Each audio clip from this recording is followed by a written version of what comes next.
إن الحمد لله نحمده ونستعينه ونستغفره ونعوذ بالله من شرور أنفسنا وسيئات أعمالنا من يهده الله فلا مضل له ومن يضلل فلا هادي له أشهد أن لا إله إلا الله وحده لا شريك له وأشهد أن محمدا عبده ورسوله يا أيها الذين آمنوا اتقوا الله حق تقاته ولا تموتن إلا وأنتم مسلمون يا أيها الناس اتقوا ربكم الذي خلقكم من نفس واحدة وخلق منها زوجها وبث منهما رجالا كثيرا ونساء واتقوا الله الذي تساءلون به والأرحام إن الله كان عليكم رقيبا يا أيها الذين آمنوا اتقوا الله وقولوا قولا سديدا يصلح لكم أعمالكم ويغفر لكم ذنوبكم ومن يطع الله ورسوله فقد فاز فوزا عظيما أما بعد فإن أصدق الحديث كتاب الله وخير الهدي هدي محمد صلى الله عليه وسلم وشر الأمور محدثاتها فإن كل محدثة بدعة وكل بدعة ضلالة وكل ضلالة في النار أعاذني الله وإياكم من النار. Jamaah Jumat yang saya muliakan dan saya cintai karena Allah Subhanahu wa ta'ala. Diriwayatkan oleh Imam Muslim rahimahullahu ta'ala dari sahabat Imran bin Husain radhiyallahu anhu, dia berkata, anna imra'atan min Juhainah atat nabiyallahi wa hiya hubla minaz zina. Sungguh ada wanita dari Juhainah mendatangi Rasulullah sallallahu alaihi wasallam dalam keadaan dia hamil akibat perbuatan zina. Faqalat, ya Nabi Allah, asabtu haddan faqimhu alayya. Wahai Nabiullah, sungguh aku telah melanggar hukum, maka tegakkanlah hukuman atasku. Maka Rasulullah sallallahu alaihi wasallam menjawab sebagaimana dalam riwayat yang lain, faqala laha irji'i hatta talidi. Kembalilah engkau sampai engkau melahirkan. Faraja'at. Akhirnya wanita tersebut kembali. Falamma waladat atathu bis-sabi faqalat hadza qad waladtuhu. Maka ketika wanita tersebut telah melahirkan, dia pun mendatangi Rasulullah sallallahu alaihi wasallam dengan membawa bayi tersebut. Dia pun mengatakan, ya Rasulullah, inilah bayi yang baru saja saya lahirkan. Maka Rasulullah sallallahu alaihi wasallam mengatakan kepadanya, irji'i fa'ardi'ihi hatta taftimihi. Kembalilah engkau dan susuilah bayi tersebut sampai engkau selesai menyapinya. Akhirnya wanita tersebut kembali dan menyapi bayi tersebut. Faja'at wa qad fatamathu. Kemudian wanita tersebut kembali mendatangi Rasulullah sallallahu alaihi wasallam dalam keadaan dia telah menyapi bayi tersebut. Dia pun mengatakan, inilah bayinya wahai Rasulullah sallallahu alaihi wasallam. Dia membawa bayi yang baru saja dia lahirkan, baru saja dia besarkan, baru saja dia melahirkannya, kesusahan di atas kesusahan. Dia rela meninggalkan ataukah dia membawa bayi tersebut, wa fi yadihi syai'un yakuluhu, dalam keadaan di tangannya terdapat makanan. Fa amara bis-sabi fadafa ila rajulin minal muslimin maka Rasulullah sallallahu alaihi wasallam memerintahkan agar bayi tersebut diserahkan kepada salah seorang dari kalangan kaum muslimin. Fa amara biha nabiyullah thumma syakkat 'alaiha thiyabuha. Maka Rasulullah sallallahu alaihi wasallam memerintahkan kepada wanita tersebut agar memperkuat pakaiannya. Akhirnya wanita tersebut memperkuat pakaiannya, siap untuk dirajam agar pakaiannya tidak terbuka ketika dirajam. Farujimat, akhirnya wanita tersebut telah dirajam.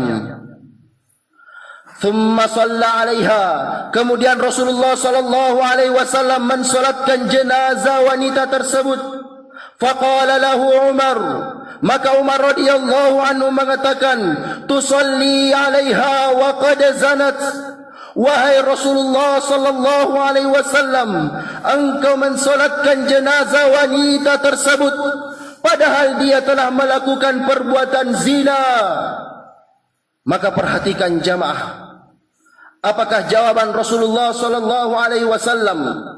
Rasulullah sallallahu alaihi wasallam menjawab sekaligus mengangkat derajat wanita tersebut. Dia pun mengatakan, laqad tabat taubatan, sungguh wanita tersebut telah bertobat dengan sebenar-benar taubat. Lau qusimat baina sab'ina min ahli al-Madinati lawasi'at. Jika seandainya taubat wanita tersebut dibagi-bagikan kepada 70 orang penduduk Madinah, maka niscaya akan mencukupi mereka. Wahal wajadta taubatan afdal min an jadat binafsiha lillah.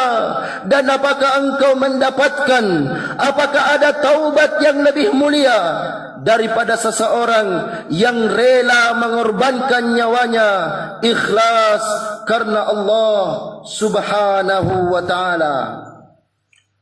Maka hadis ini apabila seseorang memperhatikannya, apabila seseorang merenunginya, yakshairu jildahu wa yalinu qalbah, akan membuat dirinya bergetar dan akan membuat hatinya menjadi lembut.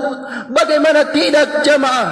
Disebutkan dalam riwayat yang lain bahwasanya wanita tersebut pada awalnya mendatangi Rasulullah sallallahu alaihi wasallam sebanyak 3 kali. Datang yang pertama kalinya, Rasulullah sallallahu alaihi wasallam tidak memperdulikannya sebagai isyarat kepadanya untuk memperbanyak bertobat. Akan tetapi wanita tersebut kembali mendatangi Rasulullah sallallahu alaihi wasallam. Maka Rasulullah sallallahu alaihi wasallam memerintahkan kepadanya untuk memperbanyak istighfar. Akan tetapi jamaah, apakah yang terjadi? Karena wanita tersebut merasakan panasnya kemaksiatan dalam dirinya, merasakan panasnya perbuatan dosa dalam jiwanya. Akhirnya dia rela meninggalkan bayi yang baru saja dia lahirkan, kesusahan di atas kesusahan, bayi yang merupakan penyejuk pandangannya, dia rela berpisah dengannya. Bahkan wanita tersebut rela mengorbankan harta yang paling berharga, yaitu nyawanya. Semua itu dilakukan karena dia ingin membersihkan dirinya, ingin bertobat kepada Allah subhanahu wa ta'ala. Maka bagaimanakah jamaah keadaan kita? Setelah kita melakukan kemaksiatan, bagaimanakah keadaan kita? Apakah hati kita seperti dengan hati wanita tersebut? Merasa takut kepada Allah subhanahu wa ta'ala. Dan perhatikanlah jamaah, sudah menjadi tabiat manusia, mereka terkadang terjatuh dalam kemaksiatan. Allah Ta'ala berfirman dalam hadis qudsi, ya ibadi innakum tukhti'una bil-laili wan-nahar. Wahai hamba-hambaku, sungguh kalian bersalah siang dan malam, dan saya maha mengampuni dosa, kata Allah subhanahu wa ta'ala. Maka inilah tabiat manusia. terkadang terjatuh dalam kemaksiatan. Akan tetapi jamaah, di antara sifat dari sifat-sifat orang yang bertakwa, apabila mereka terjatuh dalam kemaksiatan, mereka segera kembali kepada Allah Subhanahu wa taala. Mereka segera beristighfar, bertobat kepada Allah Subhanahu wa taala. Karena itu Allah Subhanahu wa taala menegaskan dalam firman-Nya, "Walladzina idza fa'alu fahishatan aw zalamu anfusahum dzakarullaha fastaghfaru lidzunubihim." Dan di antara sifat dari sifat-sifat orang yang bertakwa yaitu apabila mereka melakukan perbuatan keji, melakukan kemaksiatan, mereka segera mengingat Allah Subhanahu wa taala dan beristighfar kepada Allah Subhanahu wa taala. Inilah di antara sifatnya orang-orang yang bertakwa. Dan inilah yang telah dilakukan oleh wanita tersebut. Setelah dia melakukan kemaksiatan, dia segera bertobat kepada Allah Subhanahu wa taala. Dan inilah keadaannya para salaf, keadaannya para sahabat. Mereka sangat takut terhadap kemaksiatan. Mereka sangat takut terhadap dosa yang baru saja dia lakukan. Karena itu berkata Ibnu Mas'ud radhiyallahu anhu, "Innal mu'min yara dhunubahu ka'annahu qa'idun tahta jabalin yakhafu an yaqa'a alaihi." Sesungguhnya seorang mukmin melihat dosa-dosanya bagaikan dia duduk di bawah gunung. Dia sangat takut, dia sangat khawatir jika gunung tersebut akan menindisnya. Tetapi sebaliknya jamaah, wa innal fajir yara dhunubahu kadzubabin marra ala anfihi. Adapun orang-orang yang fajir, mereka menganggap dosanya, mereka melihat dosanya bagaikan seekor lalat yang lewat di depan hidungnya. Mereka meremehkan dosa, mereka meremehkan perbuatan dosa, sehingga mereka tidak beristighfar kepada Allah Subhanahu wa taala. Karena itu jamaah, apakah yang menghalangi kita untuk tidak mau bertobat, beristighfar kepada Allah Subhanahu wa taala? Ataukah hati kita adalah hati yang keras, hati yang sudah mati? Jangan sampai jamaah, ketahuilah jamaah, orang-orang yang senantiasa beristighfar kepada Allah Subhanahu wa taala akan mendapatkan keutamaan yang sangat banyak. Mereka akan mendapatkan pengampunan. Allah Ta'ala berfirman dalam hadis qudsi, "Istaghfiruni aghfir lakum." Memintalah ampun kepadaku, niscaya Allah Subhanahu wa taala akan mengampuni kalian. Dan bagi orang-orang yang senantiasa beristighfar, mereka akan dimudahkan rezekinya dan akan dimudahkan keturunan kepadanya. Allah Ta'ala berfirman, "Istaghfiru rabbakum." Beristighfarlah kalian kepada Allah Subhanahu wa taala. Apakah yang akan kita dapatkan? Yursilis samaa alaikum midrara. Maka Allah Subhanahu wa taala akan menurunkan hujan yang akan membawa keberkahan. Wa yumdidakum bi amwalin wa banin, dan akan memperbanyak harta dan keturunan kalian. Bahkan di antara keutamaan yang akan didapatkan oleh orang yang senantiasa beristighfar, mereka akan mendapatkan keamanan dari Allah Subhanahu wa taala. Allah Ta'ala berfirman, "Wa ma kana Allahu mu'adzibahum wa hum yastaghfirun." Dan Allah Subhanahu wa taala tidak akan menyiksa, tidak akan memberikan siksaan kepada orang-orang yang senantiasa beristighfar kepada Allah Subhanahu wa taala. Maka keutamaan yang sangat banyak yang akan didapatkan oleh orang-orang yang senantiasa beristighfar. Namun keutamaan yang terakhir, bahwasanya istighfar merupakan sebab seseorang akan dimasukkan ke dalam surga. Terutama jika dia beristighfar di akhir-akhir malam. Karena itu Allah Subhanahu wa taala berfirman, "Innal muttaqina fi jannatin wa uyun." Sesungguhnya orang yang bertakwa berada di dalam surga. Akhidina ma atahum rabbuhum innahum kanu qabla dzalika muhsinin. Mereka mengambil bernikmat-nikmat di dalam surga. Sungguh mereka dahulu adalah orang-orang yang baik. Kanu qalilan minal laili ma yahjaun. Dahulu mereka sangat sedikit tidurnya di malam hari. Apakah yang mereka lakukan jamaah? Wabil ashari hum yastaghfirun. Ternyata di sepertiga malam hari mereka senantiasa beristighfar kepada Allah Subhanahu wa taala, sehingga dengan sebab itu Allah Subhanahu wa taala memasukkannya ke dalam surga.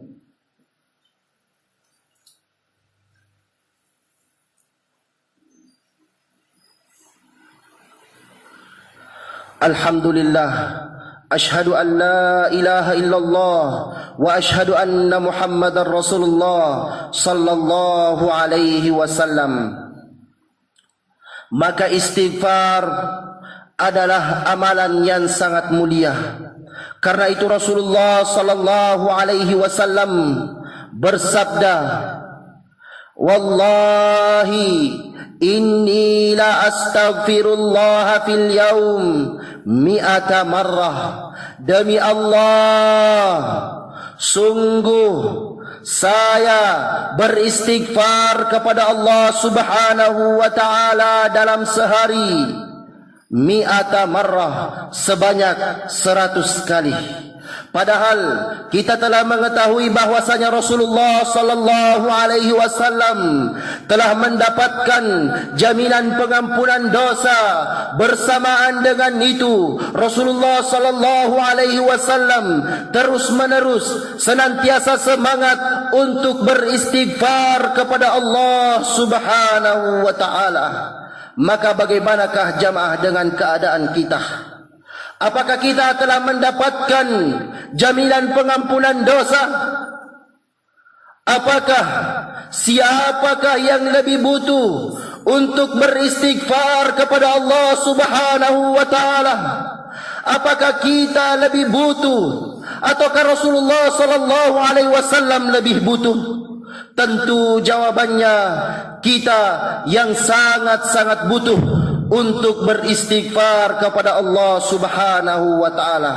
Karena itu jamaah, marilah kita senantiasa beristighfar, memperbanyak istighfar kepada Allah Subhanahu wa taala, dan beristighfar tidak mesti di masjid. Bisa apabila kita berjalan, kita di atas kendaraan, terus menerus memperbanyak istighfar, meminta ampun kepada Allah Subhanahu wa taala. Mudah-mudahan Allah Subhanahu wa taala menjadikan kita semuanya dari hamba-hambanya yang senantiasa beristighfar kepada Allah Subhanahu wa taala. Allahumma ighfir lana dhunubana wa tub alaina innaka antat tawwabur rahim. Subhanaka wa bihamdik la ilaha illa anta astaghfiruka wa atubu ilaik. Walhamdulillahi rabbil alamin.